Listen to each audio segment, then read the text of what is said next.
nggak bisa, yang tangga sudah kebakar benar-benar, api itu udah berkobar dari bawah ke atas gitu kan, udah nggak ada jalan lain selain mereka lompat gitu bang. Jadi tuh benar-benar kita tuh dibawa ke dimensinya dia gitu, dibawa ke dimensinya dia.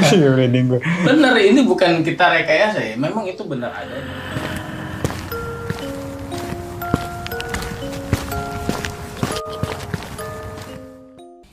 Bismillahirrahmanirrahim. Assalamualaikum warahmatullahi wabarakatuh. Balik lagi di channel Samawe Adventure. Kali ini gue di basecamp Samawe minggu terakhir. Kira-kira lah minggu terakhir gue di Bekasi. Insya Allah minggu depan gue sudah mulai melakukan perjalanan. Kali ini gue, jadi nggak sengaja nih. Tadi gue mau babe jalan, dari sahuran yuk, kebetulan rencana mau puasa nih gitu besok. Pas dari sahuran nggak dapet, mampir ke warung kopi di Bubur Kacang Hijau. Ketemulah nih Bang Ivan, ngobrol-ngobrol. Jadi Bang Ivan ini dia teman seprofesi gue saat gue masih driver ojek online. Gojek lah gue sebutnya. Dulu waktu itu gue Gojek.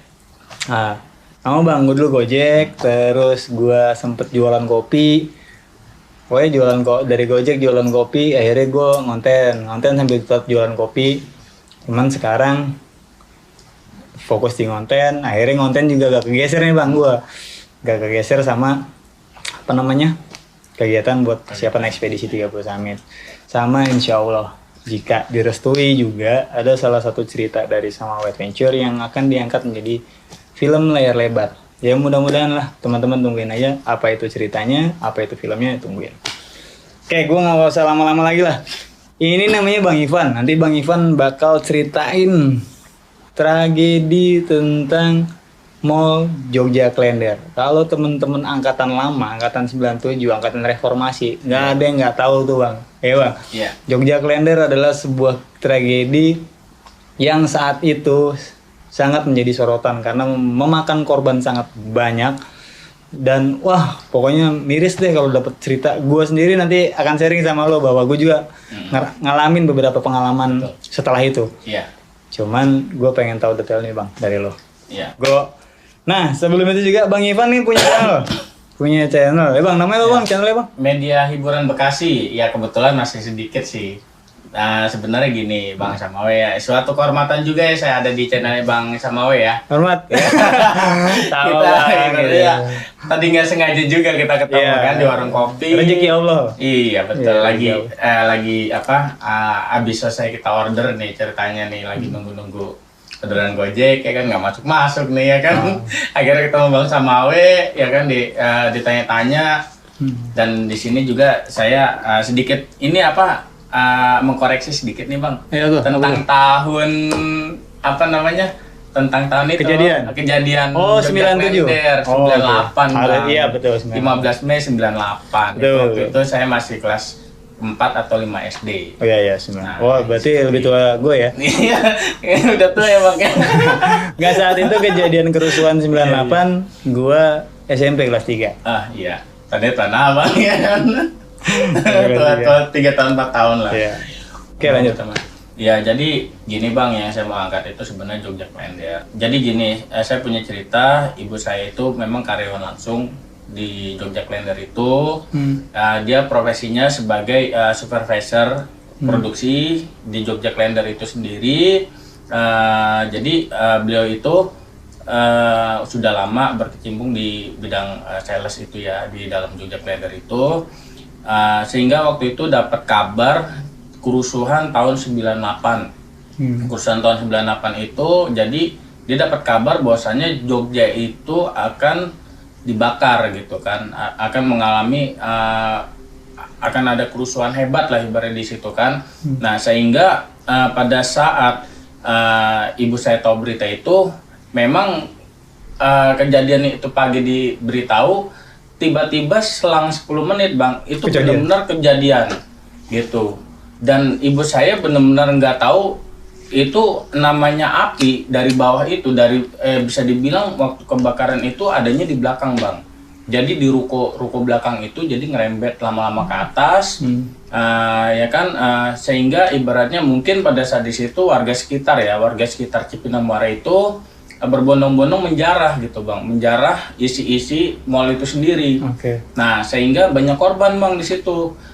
Korbannya itu ibaratnya dari anak-anak sampai dengan bapak-bapak kan di situ. Dengan orang tua lah ya. Ya sampai orang tua. Mereka bisa dibilang menjarah yang ada di situ sampai akhirnya ya terjadi kerusuhan hebat itu. Dan sekarang tinggal nama sih kalau menurut saya belum berubah lagi kan. Gitu. Balik. Sekarang gue tanya. Jadi 15 Mei 1998. Awal mulanya itu rusuh dulu atau kebakaran dulu? Sebenarnya itu bisa dibilang papasan sih bang. Jadi kebakaran itu dengan kerusuhan itu berbarengan. Sehingga dengan adanya kerusuhan itu kan memang waktu itu masih bisa dibilang masih isu-isu etnis ya? Ya etnis, ya kan. Sampai akhirnya memang bisa dibilang waktu itu kan zaman orde lama, orde baru ya, orde baru gitu kan. Tapi di lain sisi ini saya mengangkat misterinya, kisah misteri. Itu pengakuan dari ibu saya selaku pekerja di situ, menjadi saksi mata di situ. Memang kejadian itu bisa dibilang tragedi yang nggak bisa dilupain. Pernah kejadian itu pada saat menjarah itu bang, itu banyak korban yang memang kejepit lift, ibu-ibu sedang hamil, udah gitu sampai mereka saking paniknya loncat dari atas sampai akhirnya palanya itu pecah. Bukan pecah, jadi benar-benar nancep di yang bekas bohlam itu. Nancep palanya itu, benar-benar dia nembus dari sini ke sini tuh nembus bang. Bang, kalau kita searching berita segala macam, secara jumlah korban gitu kan. Sekitar 400 orang meninggal saat itu. Kondisi dalam mall kebakaran, dalam kondisi mall lagi dijarah besar-besaran, dalam kondisi yang banyak meninggal di dalam karena jatuh, karena lift segala macam. Menurut abang sendiri saat itu kondisi ada di situ. Kira-kira jumlah korban itu bener sekitaran 400 atau jauh lebih tinggi sih bang? Jauh lebih tinggi bang. Kalau dari prediksi di berita mungkin tidak mau dibesar-besarkan mungkin ya, makanya diminimalisir gitu kan. Setelah dibangunnya kembali Jogja Klender itu menjadi berubah nama menjadi Mall Citra ya kan, sebelum menjadi Ciplas sekarang ini kan. Dari Ciplas sekarang ya.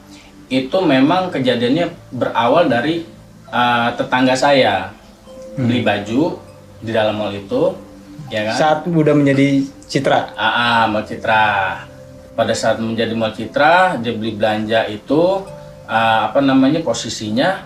posisinya itu dia sudah beli baju nih. Setelah pulang beli baju dari situ menjadi kain kafan bang, seperti itu.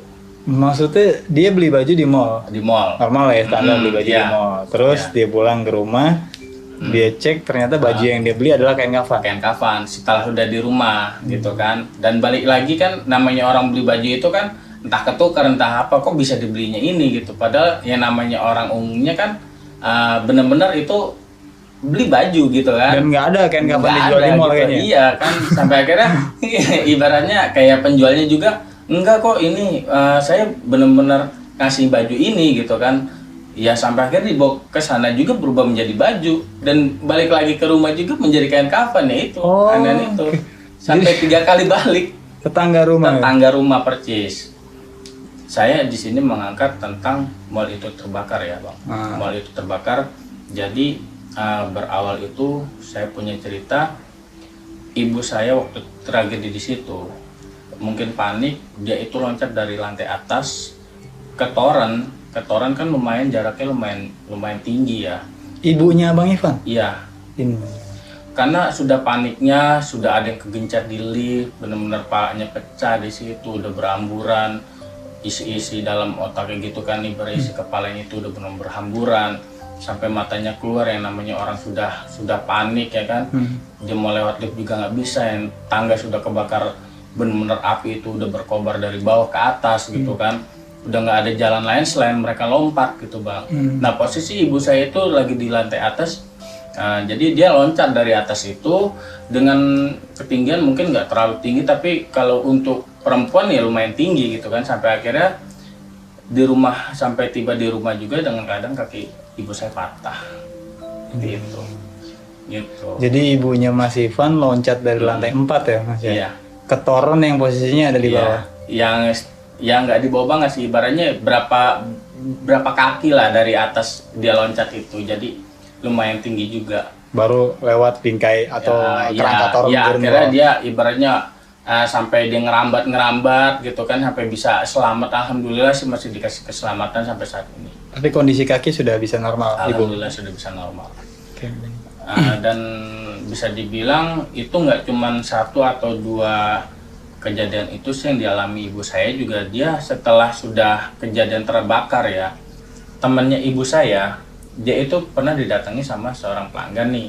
Dia nggak tahu pelanggannya itu namanya siapa, dan yang namanya pelanggan di Jogja Mall Klender ini kan banyak kan ya. Dia sampai dia nggak tahu kedatangan sebuah tamu nih, ceritanya pada malam sekitar di atas jam 9 malam dia bertamu, ngetok pintu, tok assalamualaikum gitu kan, otomatis dibukakan dong dengan kawan ibu saya. Ini siapa nih gitu kan, ini loh saya Mbak Ida, mohon perkenalkan, nama saya Mbak Ida gitu. Namanya Ida? Iya, namanya Ida. Terus disuruh masuk lah ya kan, di dalam, terus disuguhin minuman gitu kan, minuman layaknya seorang tamu nih, disediakan makanan, minuman kan seperti itu. Ya ditanya dong sama kawan ibu saya, ada apa ya Mbak gitu.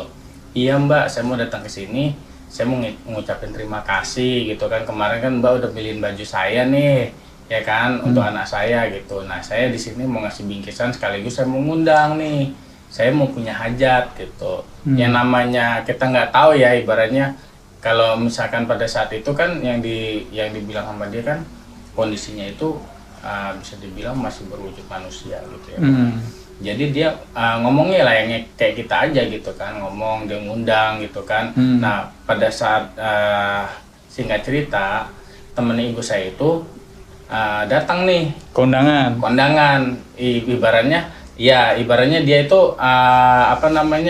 mengiyakan gitu kan, datanglah ke sana karena dia diundang kan, datang ke sana ke tempat si cewek Ibu Ida ini, datang ke keluarganya. Sampai di tempat keluarganya, dia ngomong dong, ketemu sama keluarganya, ini siapa ya, bilang itu, ini saya temennya Mbak Ida. Mbak Ida, iya Mbak Ida, dia pelanggan saya waktu di Mall Jogja Klender gitu kan. Mbak Ida kan udah nggak ada, kapan ngasihnya gitu, baru kemarin malam Bu, bilang itu kan, baru kemarin malam dia ngasih ke saya gitu.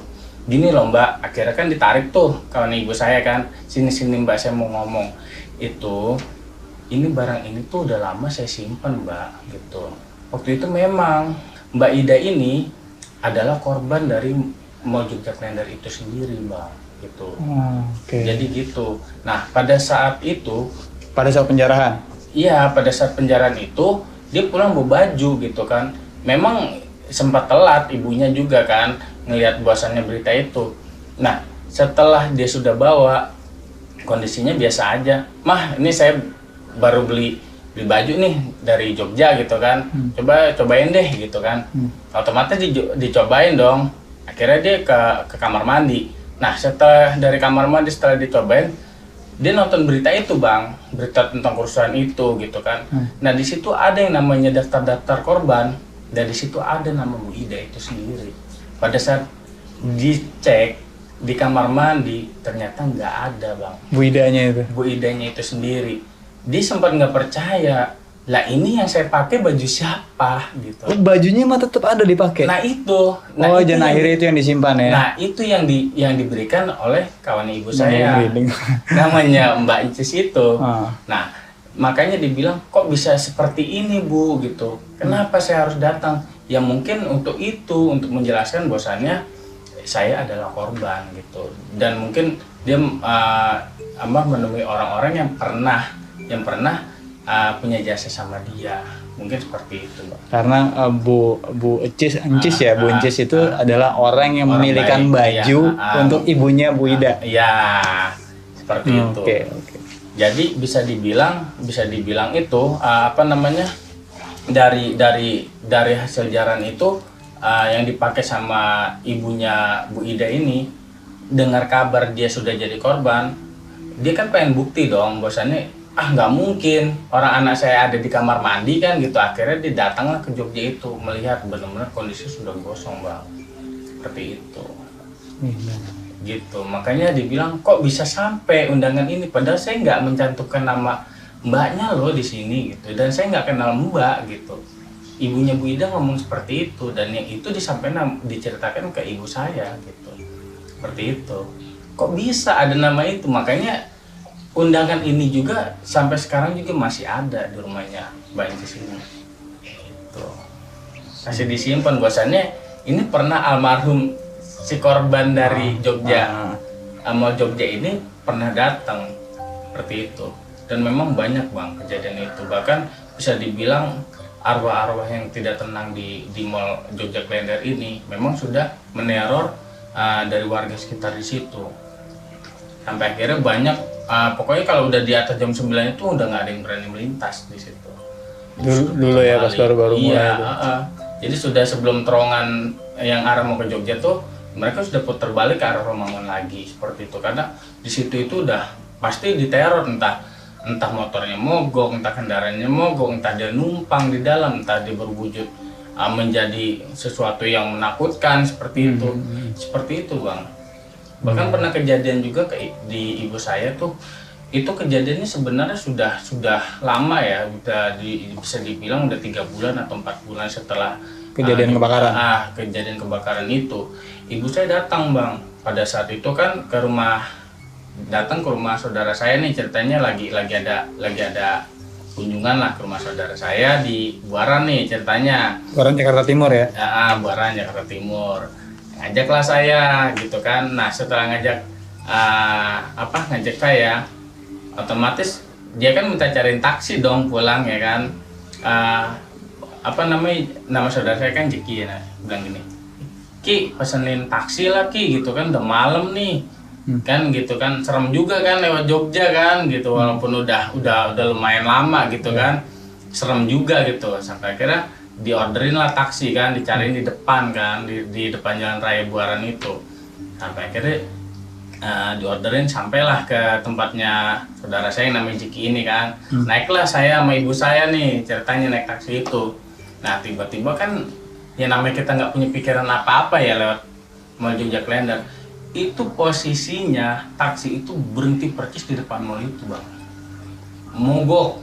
Itu mogok otomatis kan supir taksi itu turun dong ngecek fisik kendaraan ya kan, mesinnya gitu. Sempat ditanya sama ibu saya, Mas ini lumayan loh Mas, udah malam, udah di atas jam 10 gitu. Saya takut pagi depan mall percis gitu tempat saya kerja. Udah ibu sabar gitu kan. Dia itu turun langsung ngebuka kap mesin dong.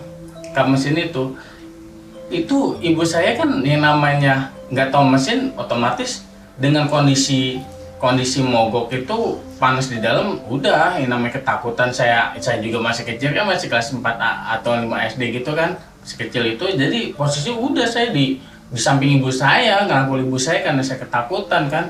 Kondisinya gelap kan mall itu kan.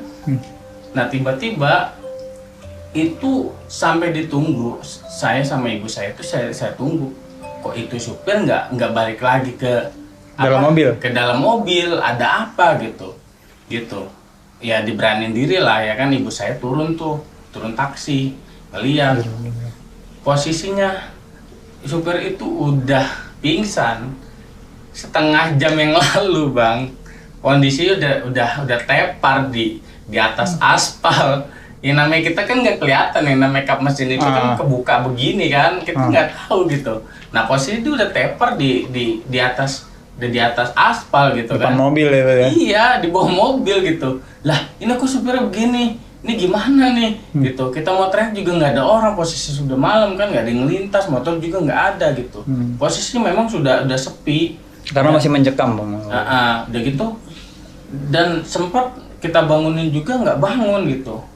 Nah tiba-tiba ada orang lewat nih, bapak-bapak tua lewat.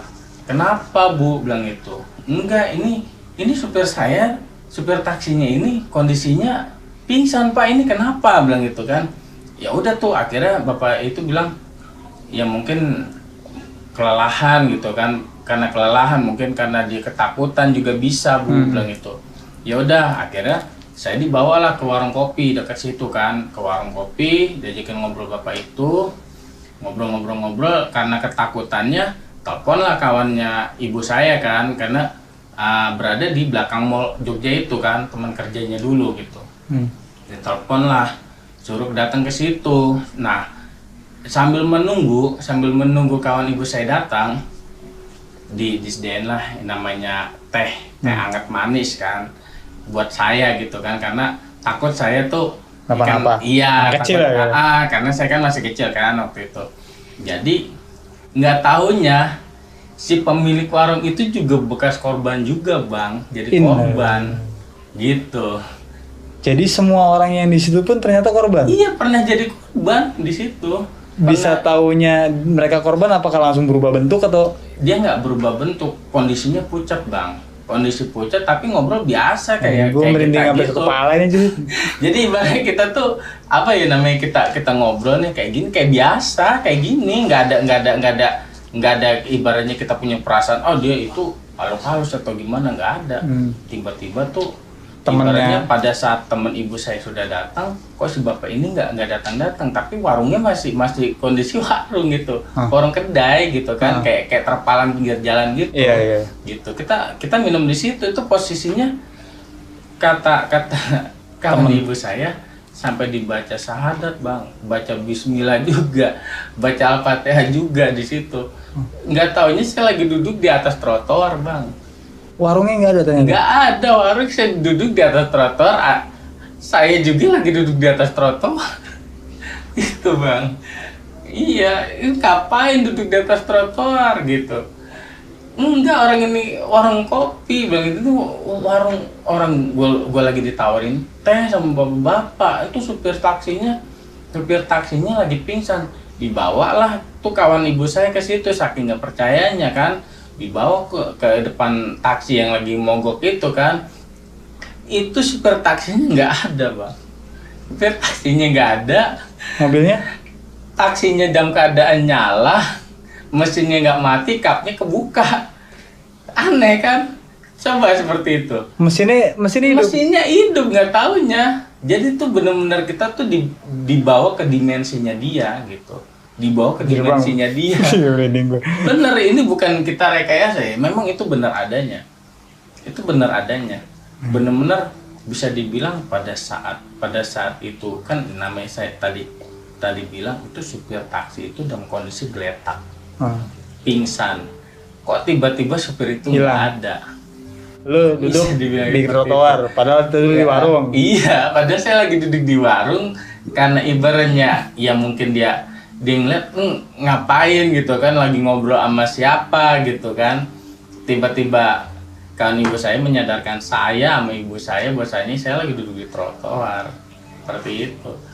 Dan paling herannya lagi, saya ngecek ke dalam taksi itu nggak ada supirnya, dan yang bawa saya sampai ke situ siapa coba? Sampai ke depan Jogja Mall Klender itu siapa? Masa mobil jalan sendiri? Bener nggak? Iya kan? Anehnya kan di situ. Gila ya. Iya kan? Sampai akhirnya ya udah mau nggak mau dianterin lah sama kakaknya dari kawan ibu saya ini. Mobil kan. tinggal, supir mobil taksi tinggal gitu aja. Iya, ditinggal di situ, nggak taunya nih. Pada saat paginya itu supir taksi itu, jadi sebelum kejadian itu memang diganggu bang. Dia pengakuan dari supir taksi itu diganggu sama makhluk halus di situ. Nah terus pada kemana saat dia? Mogok. Terus dia kemana? Dia kabur, ngacir, pergi. Saking ketakutannya itu taksi ditinggal memang dalam keadaan hidup. Gitu. Pada saat dia mogok di situ kan posisinya mobil nggak nyala dong. Dibuka kap mobil itu tuh tiba-tiba nyala, dia langsung kabur. Begitu aja ninggalin taksi gitu. Gitu. Kok itu taksi bisa jemput saya gitu loh.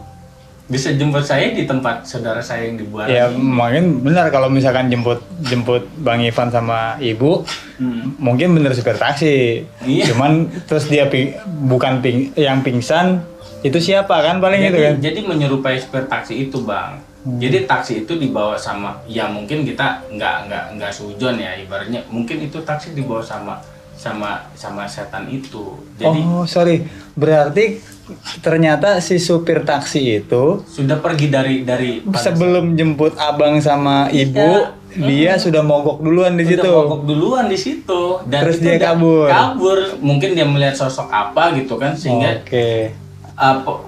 posisinya itu dari mobil mogok itu menjadi kok tiba-tiba nyala gitu kan, tiba-tiba kapnya itu kan kebuka gitu kan, gitu seperti itu. Nah dia kaget dong, dia main tinggalin taksi gitu aja.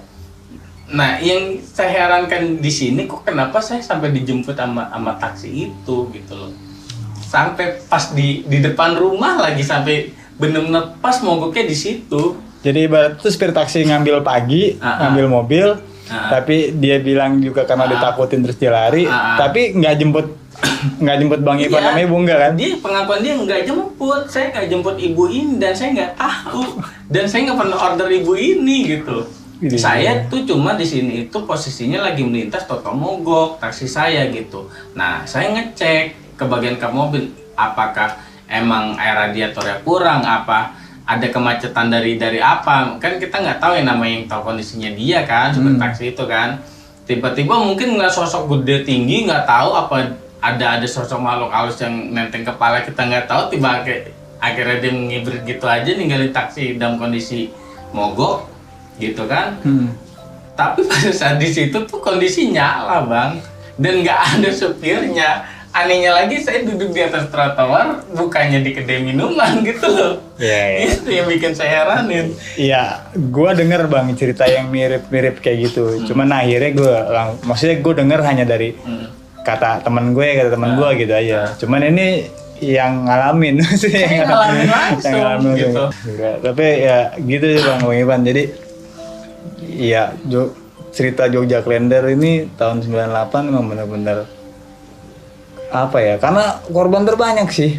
Menurut gue itu korban terbanyak, dan maksudnya dengan kondisi korban yang sangat mengenaskan. Gue hampir 400 ya, kalau di berita 400, taruhlah kita bicara 400 itu mati kebakar gitu ya, dengan alasan yang konyol sih maksud gue gitu. Kondisi gosong, terus dengan alasan di posisi mereka sedang menjarah gitu kan. Oh iya, tidak ada yang membenarkan penjarahan itu. Salah, sama aja dengan ngerampok kan bang. Meninggal dengan kondisi yang sedang melakukan perbuatan yang salah gitu, atau merampok atau menjarah. Oh iya, walau lah gitu kan. Kalau menurut saya sih kejadian itu sebenarnya untuk membuat kita sadar bahwasannya gini loh, sebuah harta atau sebuah apa benda ya yang memang bukan hak kita, sebenarnya jangan. Ya betul. Gitu. Karena hampir semua mall sih bang, maksudnya kecuali mall besar ya. Iya. Bekasi itu dulu gue bang, dulu gue tinggal di Perumnas 3 Bekasi Timur, Perumnas 3 Bekasi Timur. Kalau dulu namanya Agung Shop di Bola Kapal tuh ada bang. Sekarang jadi Superindo atau Superindo, ya. Dulu namanya Agung Shop. Ya. Dulu itu kondisi juga terbakar sama total. Kondisi terbakar total. Yang tidak kena tuh Mall Metropolitan Bekasi. Ya. Karena pada saat kondisi itu, wah yang jaga bang, yang jaga ibaratnya tentara segala macam full gitu. Jadi nggak kesentuh sama penjara. Cuman kalau mall-mall kecil yang mungkin dengan budget pengamanan yang tidak besar, ya Agung Shop kan yang jaga cuman security 1, 2, 3 orang security membendung segitu banyaknya penjara, nggak akan sanggup gitu kan. Jadi ya gitulah, dan banyak banget kejadian juga yang menyeramkan. Gua pernah di tahun 2001 atau 2002 ya, 2002 lah. Gua waktu itu ke salah satu mall di Jakarta Barat bang, Lipi Jaya. Lipi Jaya, gue nonton waktu itu, gue masih pacaran tuh, gue kuliah, gue nonton film horor, apa ya judulnya, film Korea atau film horor ini. Nah setelah nonton film itu gue turun lift sama bokin gue tuh, turun lift. Jadi di lift itu bukan cermin bang, cuman kayak aluminium gitu, jadi emang kelihatan bayangan tapi tidak jelas. Jadi pantulan ya. Kayak pantulan, jadi bokin gue di sebelah gue gitu kan, terus ngobrol. Cak, ini suara apa sih? Jadi ada yang ribut di belakang gue berdua nih. Cepetan ini udah panas nih gitu. Dan konyolnya itu lift gue nggak bisa buka. Nggak bisa buka, nggak naik, nggak turun, stuck di situ. Waktu itu kalau nggak salah lantai 3. Stuck di posisi lantai 2 tuh gue nggak bisa buka, nggak bisa tuh, lift nggak turun, lift nggak naik, nggak bisa buka. Nah ternyata pas begitu nggak lama dia turun ke lantai dasar, ting, pintu lift kebuka, rame dong, rame orang mall udah normal, hilang tuh suara, puk. Jadi rasanya itu kayak orang-orang yang lagi kondisi menjarah atau ada di dalam lift itu, terus posisi mall kebakaran, kayaknya sih kayak gitu, karena mereka sibuk cepetan nih mall udah kebakaran nih, panas nih kayak gitu. Gua kuping denger tapi gua nggak ngeliat apa-apa, hanya melihat bayangan bahwa kok banyak orang di belakang gue, padahal di lift itu cuma berdua. Kalau untuk ibaratnya ditampakkan itu, yang sering ditampakkan di mall Jogja Klender itu memang Bancis itu sendiri. Sering waktu kejadian banci ya bang ya? Hah? Banci bencong. Bencong juga ada gitu kan. Ya nggak, kalau dia mah ngambil TV lah paling, kalau TV gitu kan. Untuk dikontrakannya kali bang itu. Iya buat temen-temen yang suka nakal-nakal di daerah-daerah Klender itu banci, awas tuh, hati-hati loh. Pernah itu kejadian juga bang. Jadi ini lucu bang. Jadi teman saya nih ceritanya lagi, ya namanya dia suka sama banci ya gitu kan main. Ceritanya dia malam mungkin iseng kali ya, mencari angin apa dia lagi kepengen lah gitu kan, namanya masih muda kan, nakal gitu kan. Ceritanya dia bawa motor bang lewat LP Cipinang kan, situ sebelah kanan nih kan banyak banci kan gitu ya. Dia putar balik dong, ngeliat yang aduhai gitu. Terus ceritanya dia nego gitu kan, ya udah main aja di kontrakan saya gitu. Kontrakan kata si banci ya. Lokasinya itu kontrakannya di belakang di Mall Jogja itu juga bang. Gitu. Pada saat di belakang percis bang, di belakang Mall Jogja itu, di situ ada kontrakan bang. Ada ibaratnya ada perkampungan di situ. Ya mungkin kalau misalkan tahu gang yang arah mau samping Jogja Klender itu kan ada perkampungan tuh. Nah itu nggak jauh dari situ ada kontrakan bang. Itu pernah dihuni sama banci di situ. Pada ngontrak di situ, waria itu. Ceritanya main lah tuh sama waria di situ kan. Kondisi udah malam, mungkin udah jam 12 ke atas lewat lah kondisi gitu. Main lah tuh di kontrakan, ceritanya nih pengakuan dari kawan saya ini. Ceritanya abis main kelelahan kali ya, tidur di dalam kontrakan itu. Gitu. Kondisinya itu kontrakan sebenarnya kosong bang. Nggak ada yang muni, nggak ada yang ngontrak. Nah kagetnya lagi, yang punya kontrakan buka dong, mau bersih-bersih kan. Mau bersih-bersih karena mungkin ya namanya kontrakan kosong kan harus dibersihin, harus dirawat kan gitu ya. Takut ada yang ngontrak apa. Dia kagetnya bukan kepala, ada kawan saya lagi tidur di situ. Padahal pintu dikunci. Padahal pintu dikunci.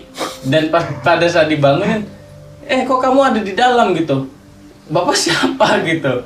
Lah, kamu siapa? Yang ada saya nanya kamu gitu. Lah, saya mah tadi malam sama mbak ini. Ya memang waria sih pak gitu kan.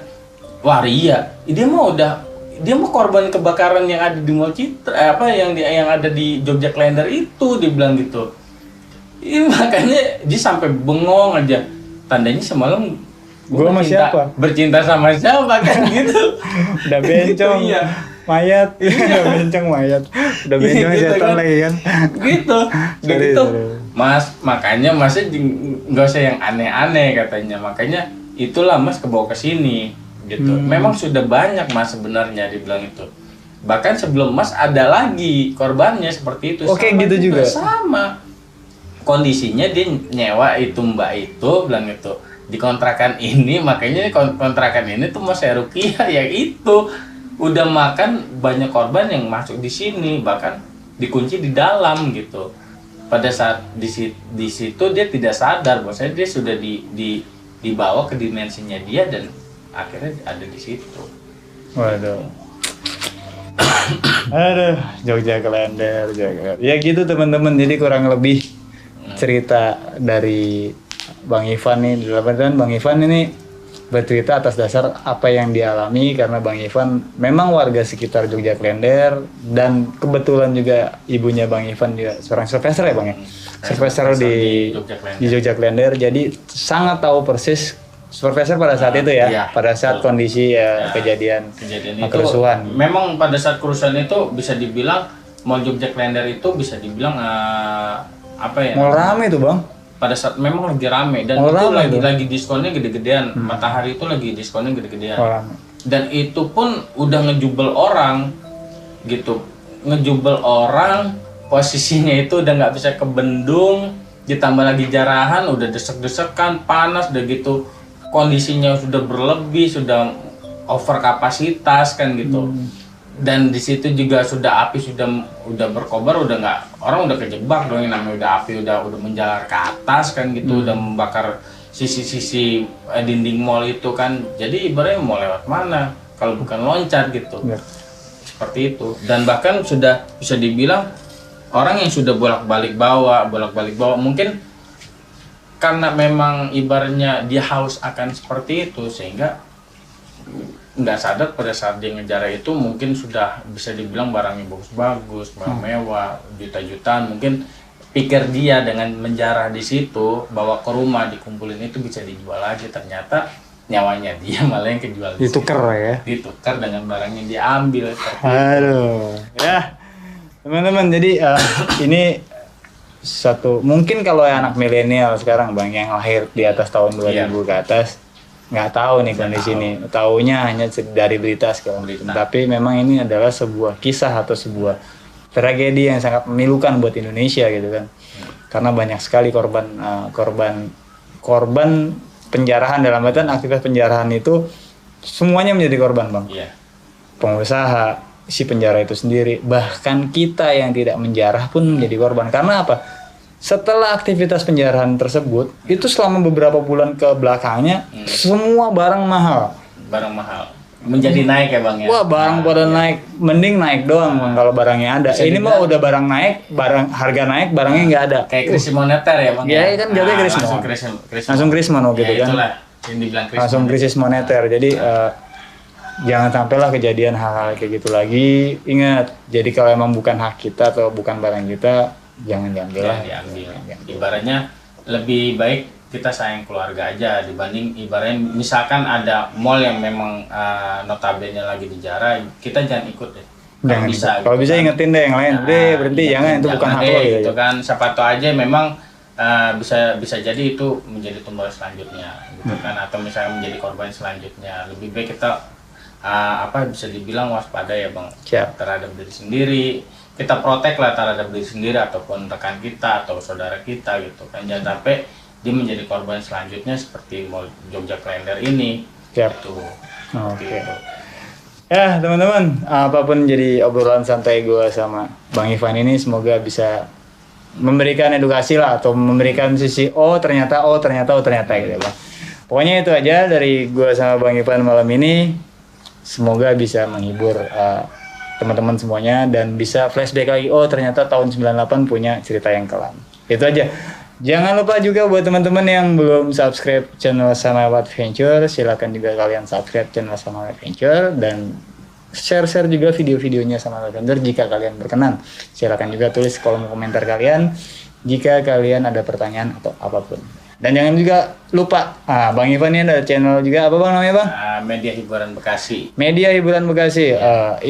Bang Ivan coba tadi ngobrol sama gua, Bang kira-kira gua ngangkat konten apa? Bang kalau emang abang suka horor, suka cerita kayak gitu, dari sisi driver online atau Gojek atau Grab apapun itu, belum ada dari pelaku langsung yang membuat itu menjadi sebuah konten. Sebenarnya saya pengen bikin part 2 nih Bang, tentang saya yang saya alami sebagai ojek online nih.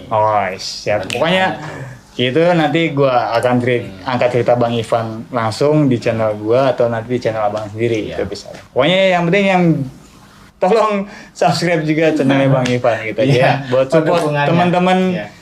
Ya dari manapun berhak untuk bisa berkreasi dalam bentuk apapun. Yang penting positif dan tidak merugikan orang lain. Betul. Itu sih Bang. Ya guys, itu aja teman-teman. Ayam udah berisik, takut dikomplain lagi. Yaudah, salam santai. Assalamualaikum warahmatullahi wabarakatuh.